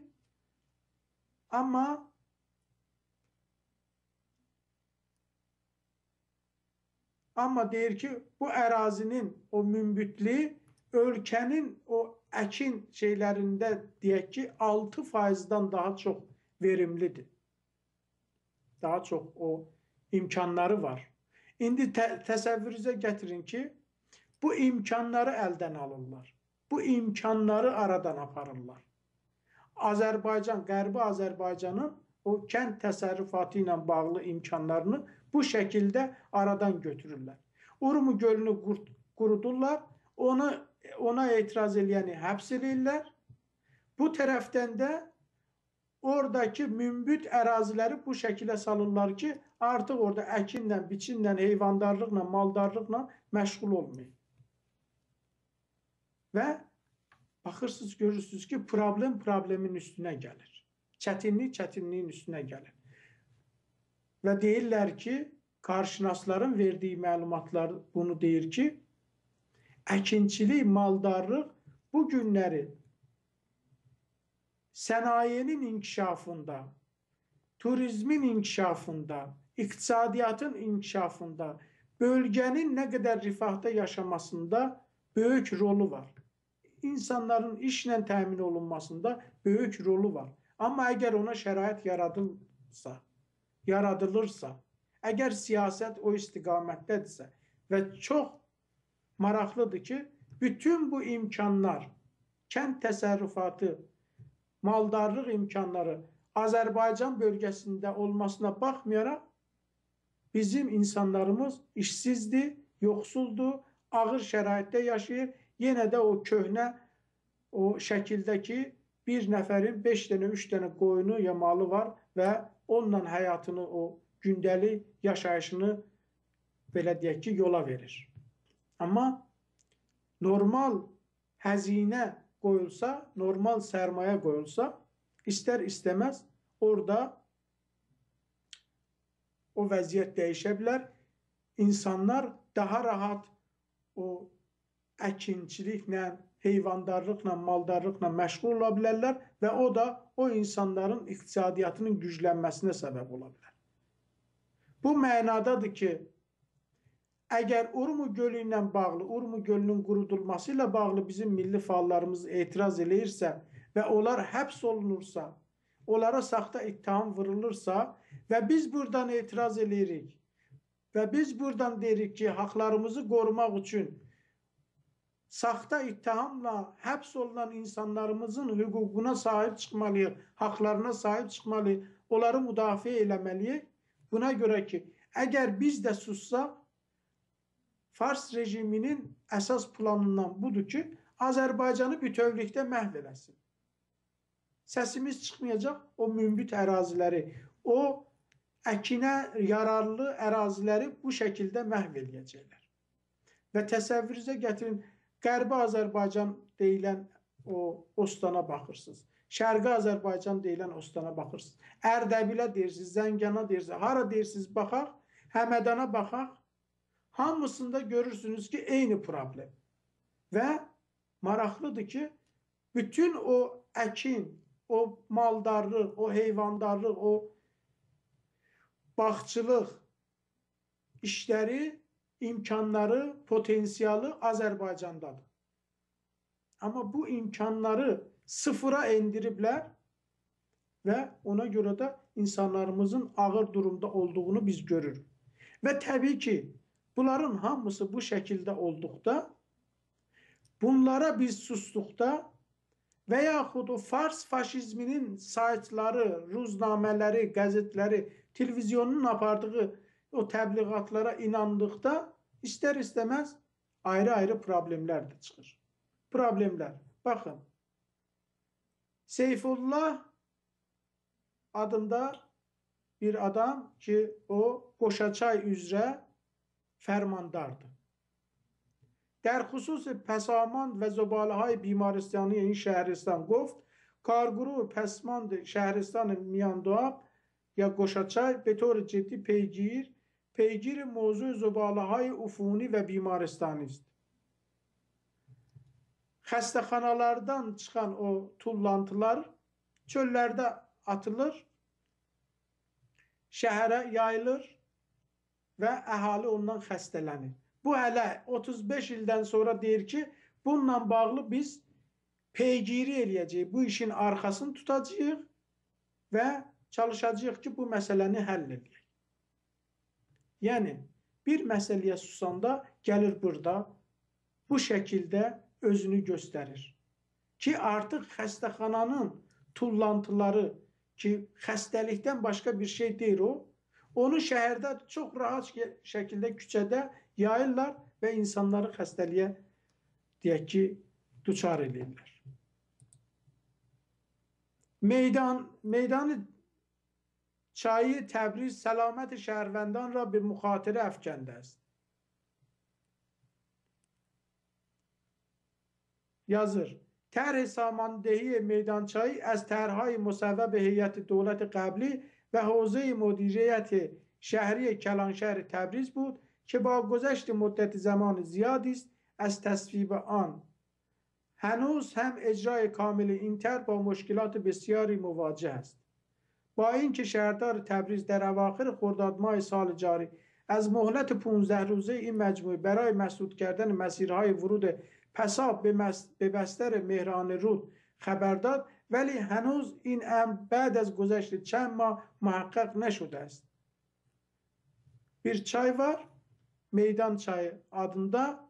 O çaya çirkap sular girir, akıtılır ve illerdir söz verirler ki bu çirkabın karşısını belediye, şəhərdarı alacak, hələ də almayıbdı. Söz verir, gene kalır. Diyende de deyir, etibar yoktu. Ve bu etibarın neden yoktu meselesini de gündeme getirende deyirlər ki, bu emniyeti millimiz tehlikeye düşür. Tehdidi ərazimiz olur. Ne bileyim, ərazi müstəqilliyimizə tehdit var burada.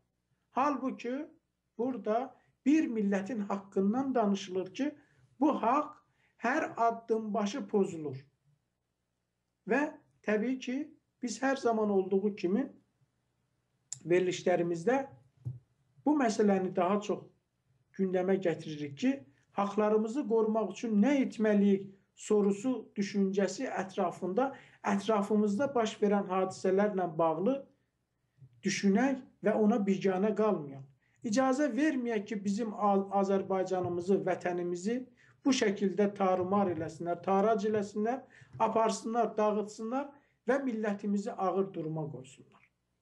Biz zamanımızı nəzərə alaraq telefonlarımızı da açacağıq. Təbii ki, telefon gəlirsə siz dəyərli millətimizdən də eşidəcəyik və bu haqda söhbətləşəcəyik. Əlbəttə ki, zaman az olduğuna göre biz çalışacağıq ki, hər halda telefon olursa bir neçə qısa telefon alaq və bəzi məqamlara da toxunaq.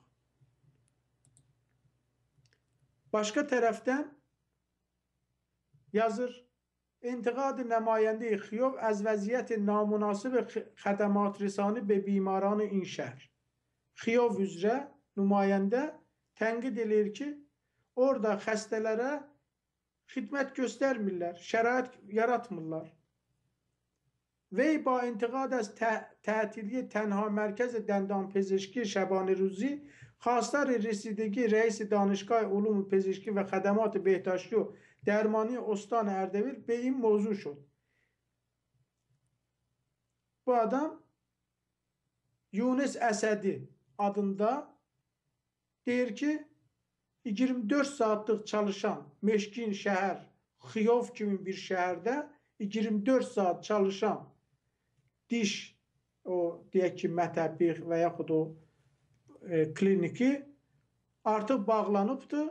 Bu adam da deyir ki bunu məsələni Ərdəbil üzrə o ostanın o deyək ki behdaş və dərman, o səhiyyə ilə bağlı faal olan o şəxs, rəis həll eləməlidir.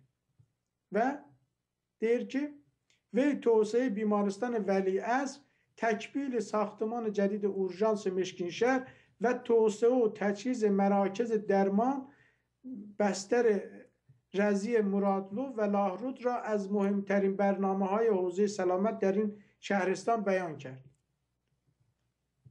Hələ deyir ki bu adam Yunus Əsədzadə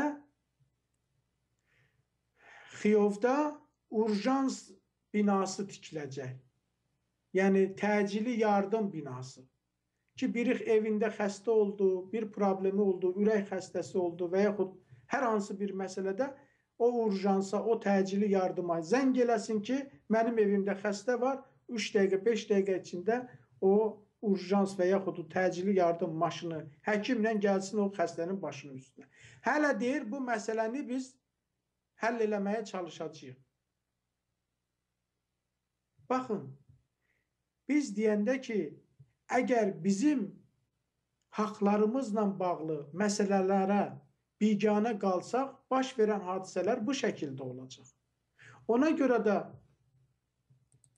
Sayın Abbas bəy Lisani verdiği müsahibəsində o məsələnin üstündə daha çox dururdu ki, biz insan olarak, millet olarak, aydın milli faallar olarak haqlarımızın pozulmasıyla bağlı susmağa haqqımız yoxdur. Biz etiraz eləməliyik. Onlara qarşı əgər susqunluq göstərsək, onlar daha çox bizim üstümüzə gələcək. Mən baxıram ki, Meşkindən, Xiyovdan telefonumuz var. Buyurun, Xiyovdan eşidirəm. Alo. Xoş gördük, buyurun. Sadık Bey selam. Xoş gördük, buyurun. Sadık Bey çok senin bu programından ben lezzet aparırım. Yaşayasın. Sen dediğime göre elə bil ki İran Azerbaycanına ya ne deyirsiniz siz Güney Azerbaycan'a danışırsınız. O dildə siz danışırsınız biraz çətindir da bizlere. Bəli. Çünkü bizim dilimiz biraz fərqlidir. Yani demək olar ki siz ruslanmışsınız əgər, biz də faslanmışız. Biraz eğer bize danışırsınız, bizim dilimizde danışın. Yok ki eğer ayrı bir nəzəriniz var, onu mən bilmirəm. Bir de ayrı bir söz size diyeyim. Bak bir, siz bu fasları çok böyütmüşsünüz. Bak, sen Abadana gedəsən, Əhvaza gedəsən, İsfahana gedəsən, Tehran elə demək olar ki, Azərbaycan nişin bir yerdir. Hər yerinə getsən İranın, o ölkədə Azərbaycanlı var, biznesmen var, dükkanı var, reisdir, mavindir, filandır, behman. Amma gəlsən Təbrizə, Urmiyə, orada, burada, bir dana sən bakkal tapsan pas, ya bir dana ayrı bir biznesmen, hər o ki, zad elir, peşəvərdir, filan, behman, tapa bilməsən. Bax, biz çox bunları, çox bu Türkləri, bu Azərbaycanlılar çox əzməyin. Elə oradakı var, qoyun orada qalsın. Çox əzməyin. Çinə Fas gəldi, belə elədi, Fas gəldi, bizim evimizi yıxdı, Fas gəldi, bizi yazıq elə. O cür deyil, baba. O cür deyil. Mən demirəm, əgər Fas gəlib deyib ki, sən Təbrizdə, Ərdəbildə filan yerdə Türk dilində danışma, Fas dilində danış, əgər Türk dilində danışsan səni cərm eləyəcək, cərm eləyən özü Türküdür. Mənim özümü cərm ediblər, amma müdürüm mənim Türküdür. Elə Türkü ləhcə ilə Farsı danışıb deyib ki, bedar çox da şeylə Farsı yarın nəmizəni cərm edib. Amma bunu sən qoyma onun hesabına. Biz sistemdən danışırıq hər halda. Qoy biraz yaxın olsun Sadık Bey. Mən, sən cavansan, biraz əlavı qoysan, biraz bir müxtəsər dinləşmə filan. Mən də səni çox sevirəm, yaxşı danışsam filan. Əvvəldə danışsan, əgər bizlərə danışsan, mən meşkinli, sən dili düşünürəm. Amma demək olar ki, 40%, 50%'in düşünürəm. Kəsirin sən, Bakı dilində ya, Gəncə dilində ya, ruslanmış Türkü danışsın. Məsələn, universitet bizdə yoxdur. Biz elə deyərik ki, ali məktəb və danışqah ya danışır. Bax, biraz qoy o həqiqətə düzgün danışaq. Mən çox səndən razı ollam. Oldu. Çox təşəkkür. Biraz mənə qəribə gəlir. Biraz mənə bu sözlər siz deyirsiniz. Biraz çətinliklə qəbul edə bilirəm. Başa düşdüm. Hər halda Azərbaycanlılar, İran türkləri özləri o məmləkətə sahibdirlər. Əgər sən görsən Abadanda bir dana Abadanlı yaşır, biz olmasaq yaşayamaz. Biz özümüzü Tehrana sahib bilirik. Özümüz çititmə. İsfahan bizimdir. Fasları biz qoymuşuq orada, bizə işləsinlər. Sizin dediğiniz bu sözde icazə versəz koymuşuq orada bizə işləsinlər. Fərq eləməz. Baba, Şirazlıdan da olsam mümkün mənim sözümün tərsin deyə. Hər halda mənim sözümün arasında danışsın, mən eşitəmirəm. Mən telefonla danışıram, sizin səsiz telefonda gəlmirik. Amma Mən, qoy mən sənə bir söz deyim. Zamanımızı da nəzərə alıb onu demək istəyirəm. Bildirsən, onu böyüdürsən. Zamanın qurtuldu Xuda. Allah'a tapşır. Çox sağ ol, təşəkkür. Sarabdan eşidirəm, buyurun Sarabdan. Salam Sadıq bəy, salam olsun Hoş sənə. geldiniz. Çox təşəkkür edirəm. Sağ Yaşayasın. olsun bizim fəallarımız Abbas Lisani, Səid Mətinpur və ayrı bizim fəallarımız. Bunlara mən ata-analarına əgər ölübdür, Allah rəhmət eləsin. Əgər qalıbdır, onlara mən təzim edirəm, salam deyirəm. Ana sütü onlara helal olsun. Yaşayasın. Sağ olsun bir də bizim bu nümayəndəmiz ki, məclisdə oturub çığırırdı, bağırırdı. O biri nümayəndələr də ondan ibrət alsın. Yetişdim, bu ağa kəlan danışırdı. Bu ağa eyni Sait Azəri kimindir. Həm nala vururdu, həm mıxa vururdu. Əvvələn Ərdəbilin bir ləhcəsi var. Biz ki Ərdəbilən yaxınıq, Sərab bir ləhcəmiz var. Təbrizin bir ləhcəsi var. Qəşqayı Türklərin bir ləhcəsi var. Xorasanların bir ləhcəsi var. Biz hangi ləhcədə danışaq? Buna xatir ki biz ləhcə çoxdur. Azərbaycanlıyıq. Vəli Qəzvinin bir ləhcəsi var. Həmədanın bir ləhcəsi var. Bu Türk olan yerlərin ləhcələri var.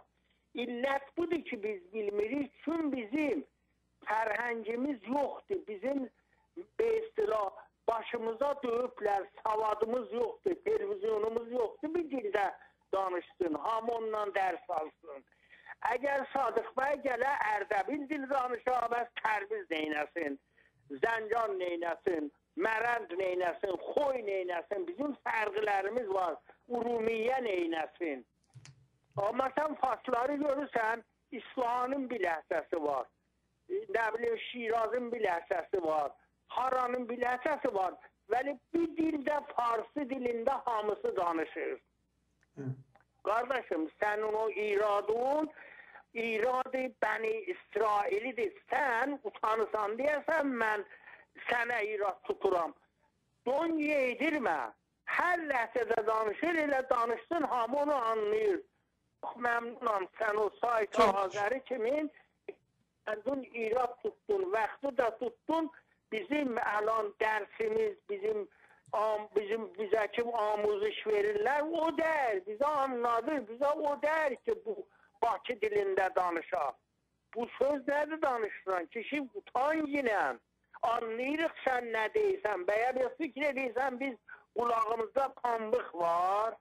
Sağ ol Bernardin'dən sənin qalaları alım, Sadıq bəy. Çox yaşayasınız, çox təşəkkür.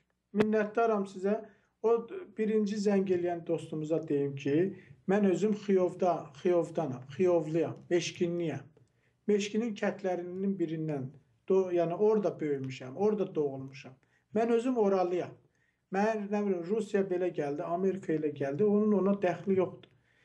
Qaldı ki, ləhcə məsələsində hər halda biz çalışırıq ki, Azərbaycan türkçəsinin o ədəbi dilində danışaq. Mənim aldığım təhsil bu dildə olubdur.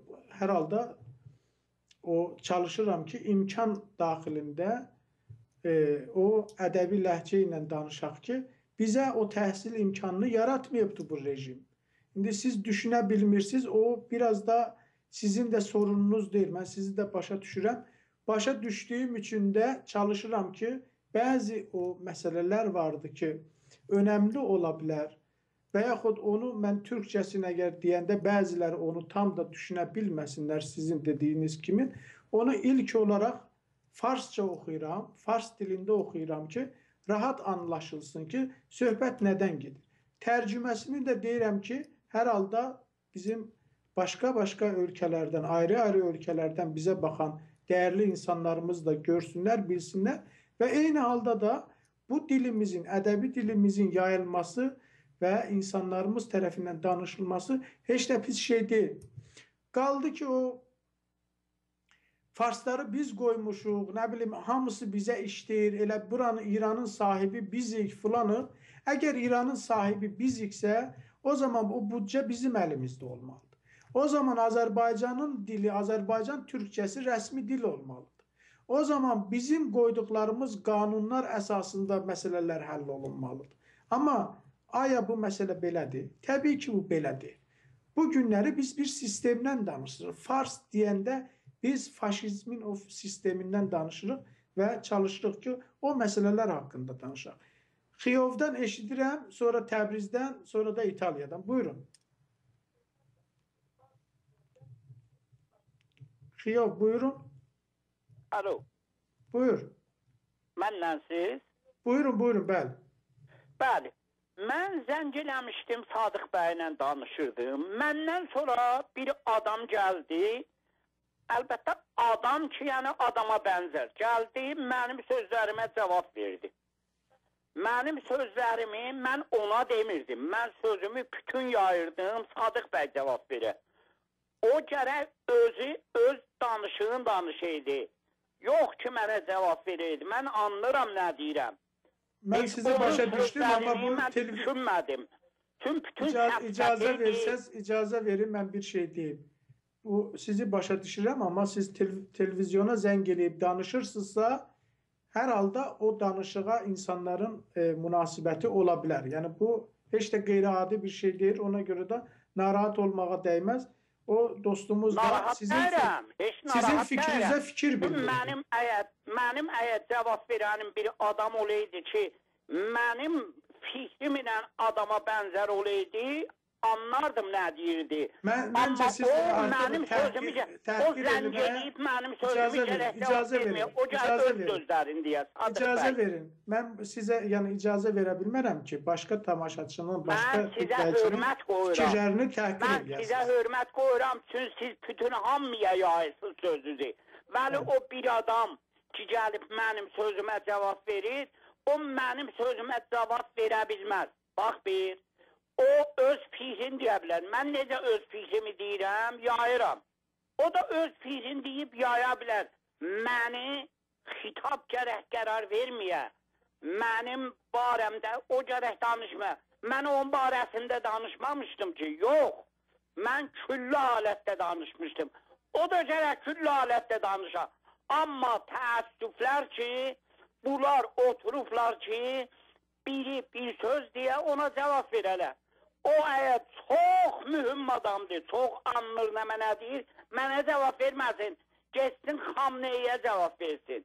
Geçsin Rəfsəncaniyə, Rəsməncaniyə xəbər versin. Geçsin o adamların qabağında dursun ki, dura bilməz.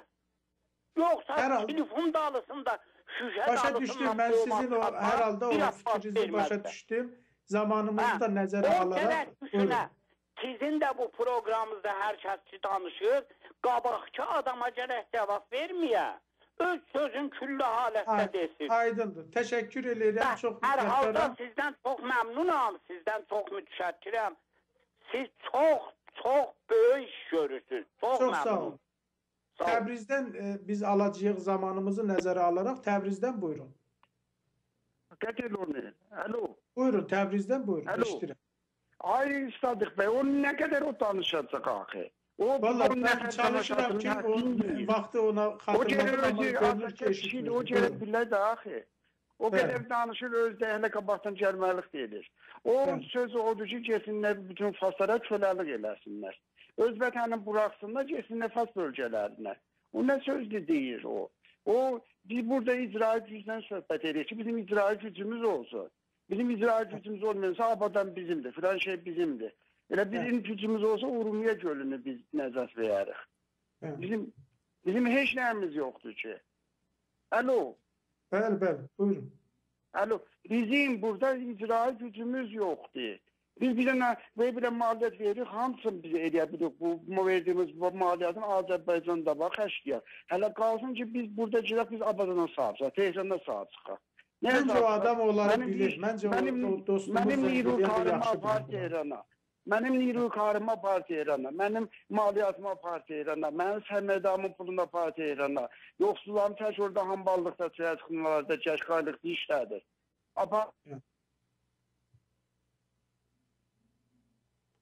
Bilmirəm, telefon kəsildi ya yox. Hər halda mən eşitmirəm. Dostumuzun səsi kəsildi. İtaliyadan eşidərək, sonra əgər olsa o dostumuz zəng eləyə bilər Yorulmayasan. Təbrizdən. İtaliyadan buyurun. Yorulmayasan Sadık Bey. narahat Hoş gördük, olmasan. buyurun. Her kesenin bir tane ləhcəsi var. O kardeşim Xiyoğlu kardeşime deyirəm ki, mən də bir tane Təbrizliyəm. Özü də 43 ildir gəlmişəm burada İtalya'da yaşıram. Elə nə tür danışırdım, o cür də danışıram. Amma əzizim burada sənin haqqını fəsən qoymurlar, sən ağzında danışasan. Sənin dilin yoxdur. Mən neyim ki, mən paslara deyəcəm, orada qoymuşam, gəlsin, burada qoymuşam. Sən nə mənəni qoymuşam? Sən heç bilirsən sənin hüviyyətin yoxdur. Sən kim deyir Azərbaycanlısan? Sən Azərbaycanın var ki, sən Azərbaycan olacaq. Ama sənin bir hüviyyətin olsun. Azizim, qeyrətin olsun. Başıva dolanım. Sən bizim elə qərdəliksən. Amma bizlər indiyənədən 90 ildir bədbəxtliyimiz budur ki, fas xidmət edər. Mən öldüm o Kaşanda bir dənə mühendisdir. Yəni mən də getmişəm orada xidməmişəm. Tehranda bir dənə mən mühendisidir. Bir dənə darqışa dənən danışmışam ki. O da oturup bir bərnamə icra edir.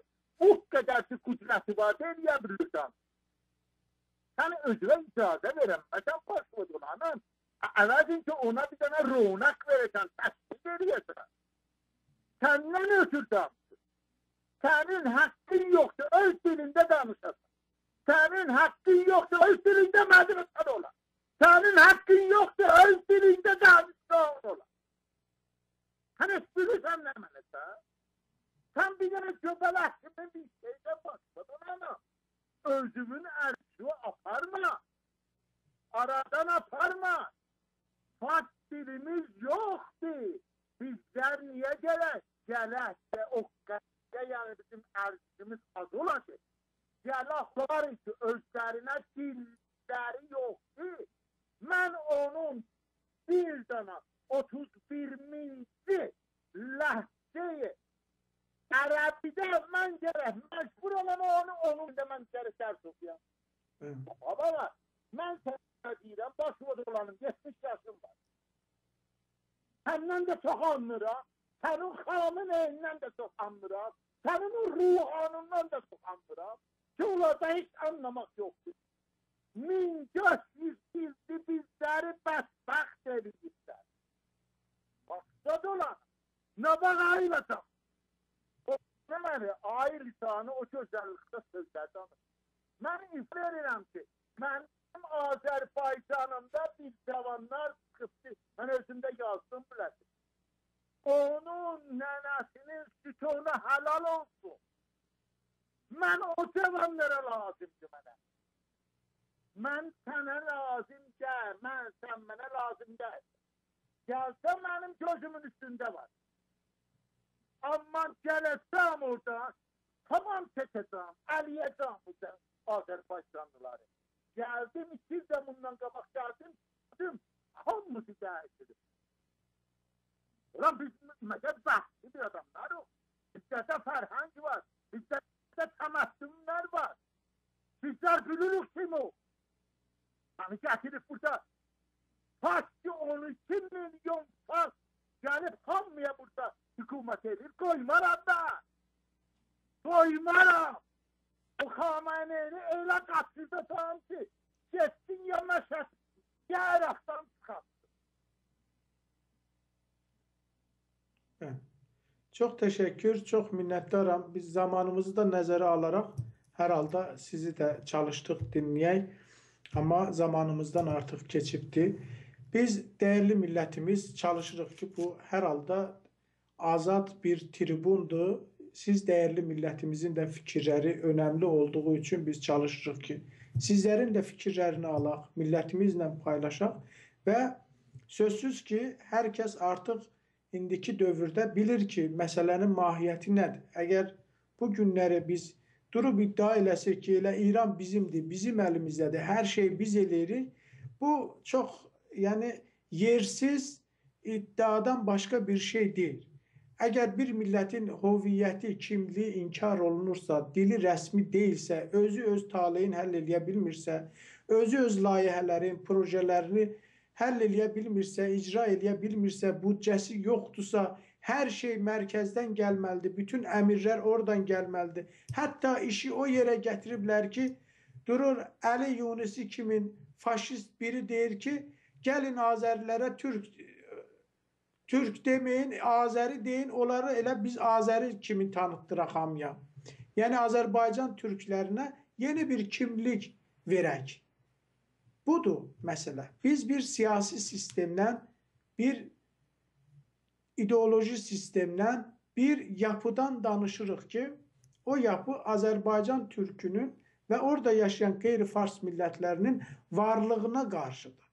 O deyir, mənim mövcudluğum o zaman mümkündür ki, mənim tarixim, mənim dilim tədris olsun, mənim kimliyim sizə də şamil olsun. Yəni fars kimliyi, fars dili, fars tarixi, fars ədəbiyyatı, bizim də qəhrəmanlarımız da, tariximiz də, hər şeyimiz də, nəyimiz var, pulumuz da, sərvətimiz də, yeraltı, yerüstü, torpağımız da, nəyimiz var, hamısı farsı olsun, qulluqçu, nökər, pişkeş və biz də əl çalaq ki, nə yaxşı ki, fars var imiş, elə biz də onları idarə edirik. Mənə elə gəlir ki, artıq 21-ci əsrdə bu şəkildə məsələni qoymaq yanlışdır və ona görə də biz millət olaraq həmişə bu məsələnin, bu fikrin, bu düşüncənin üzərində daha çox durmalıyıq ki, haqlarımızı qorumaq üçün nə etməliyik? Haqlarımızı qorumaq üçün ilk addımda öz kimliyimizə, öz dəyərlərimizə, öz dilimizə, öz millətimizə, öz vətənimizə dönməyi və onu sevməyi, onu bir arada tutmağı, ona qarşı olan bütün baskılara qarşı müqavimət, mübarizə aparmağı bacaran bir millət olmalıyıq ki, biz artıq imkan verməyək, bizim məmləkətimizi, bizim cavanlarımızı, bizim gələcəyimizi bu şəkildə tarumar eləsinlər. Ümid edirəm ki, növbəti verilişlərdə biz ayrı-ayrı mövzularla bağlı və bu kimi məsələlərlə bağlı danışacağıq və ümid edirəm ki, siz dəyərli millətimiz də bizə qoşulacaqsınız və öz fikirlərinizi bildirəcəksiniz. Artıq bizə ayrılmış zaman sona çatdığı üçün mən siz dəyərli millətimizdən ayrılıram və hamınızı Tanrıya tapşırıb sağ olun deyirəm. Sağ olun.